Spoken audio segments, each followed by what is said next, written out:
Chapter 48. I would simply ask that all Americans this evening, with a bended knee, thank God that this country of ours can still produce young Americans who are willing to lay down their life for free men everywhere. General Paul Kelly, October 24, 1983. Half a world away, General Kelly traveled that Monday morning to Andrews Air Force Base, where he would board a C-137 jet transport to Germany and then on to Beirut. The general told reporters that his trip had two objectives, the most important of which was to pay his respects to the dead and visit wounded Marines. His second goal was to serve as the president's emissary and share his condolences with the Marines who would stay in Beirut. "I'd just like to say that I've been a Marine for all of my adult life," he said. "And yesterday, I have to say, in sincerity and all honesty, was the hardest day of my life." Kelly touched down at 7:30 p.m. Monday night at Rhein-Main Air Base outside Frankfurt, around the same time as a cargo plane carrying the remains of 144 slain Marines arrived. He asked to pay his respects.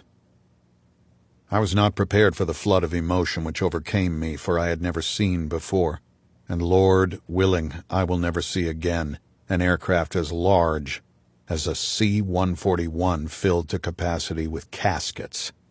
Caskets of those Marines, sailors, and soldiers who had been so very much alive and full of youth and vitality during my visit to Beirut several weeks earlier," he said. "On this cold and wind-swept night in a distant land, I watched as young airmen from our Air Force respectfully and tenderly removed each casket one by one. Lord," he asked himself, "where do we get such men?" Of the 68 evacuated sailors and Marines, 36 were sent to 3 different hospitals in Germany. 12 others went to Italy, while another 20 landed in the British hospital in Cyprus. During his brief stopover in Germany, Kelly had time to visit only 2 of the 3 hospitals. At 7 a.m. on October 25th, he flew by helicopter from Rhein-Main to the Air Force Hospital in Wiesbaden, about 28 miles away. The message traffic revealed the horrific range of injuries the men suffered when the building came down on them, from burns and crush wounds to broken bones, impalements, and amputations. "Depressed left frontal skull fracture, comatose," one message read. "Ruptured spleen," added another. "Fractured right tibia and fibula." "Respiratory failure, 1st and 2nd degree burns face, arm, 2nd degree burns legs." The Air Force Hospital in Wiesbaden had 16 wounded. That compared to 17 at Landstuhl Army Hospital and another 3 at the Army's 97th General Hospital in Frankfurt. At Wiesbaden that morning, 5 of the wounded, dressed in bathrobes, were placed in wheelchairs and rolled into the hall to meet the general, who presented each one with a Purple Heart. One of the men, Hospital Corpsman 3rd Class Pedro Alvarado, had recently spoken to his wife by telephone. He had good news to share with Kelly. "We're going to have a baby," he told the general. "It's my first one, sir." "God bless her," Kelly said. The general visited non-ambulatory troops in their rooms, where small American flags were displayed at the foot of each bed. Lance Corporal Burnham Matthews recounted being blown out of the 3rd-floor window. The general asked if he was knocked unconscious. "No, sir," he said. "I remember tumbling through the air and everything." In another room, Kelly spoke with Corporal Joseph Schneider of Florida, who was shirtless, prompting the general to pin his Purple Heart to his pillow. "I was just 20 feet from the building, sir," he said. "I was buried underneath the rubble." "How long before they got you out?" Kelly asked. "About 30 minutes, he said. "It went fast."